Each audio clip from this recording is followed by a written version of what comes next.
The squat jump with a band at the knees.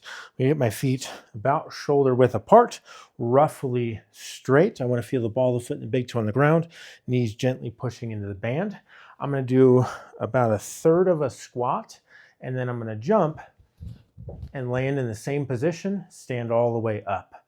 Back down, jump, land, and back up.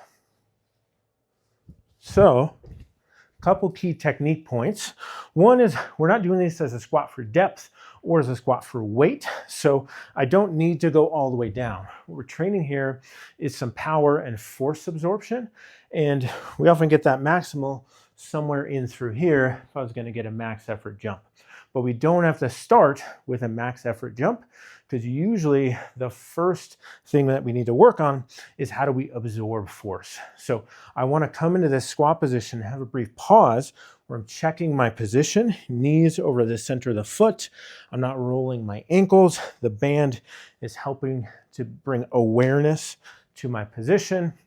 I have kind of an organized core and relaxed lower back. I'm not overarched. I'm not here. And then I'm going to come and land in that same position, stand all the way up, squeeze the glutes. So I don't want to do these rapid, kind of cycle after cycle, but I want them to be kind of measured and controlled with a brief pause in these positions. So I'll pause here. Let's check my position, explode up, pause, check my position. If you're out of position, correct it, stand all the way up, and we get some good glute quad work there. And then I come back down, up, and reset. This standing up and down also lets us reset our position each rep. Sometimes what I find is that if we just come here, I go right into the next one. After 4 or 5 reps, I start to get out of position. It's a little more difficult to tell.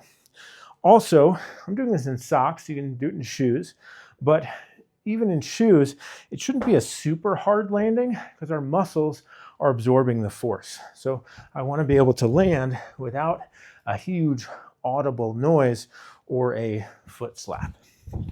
And then as you progress, we can add height or add effort. So I'm starting with just a little bit of a lift off, don't have to jump high, and then I can really start to explode up, but nothing much changes, maybe a little lower on the takeoff and the landing. We could also add weight or load. I like to kind of hold it here, keeps my core engaged.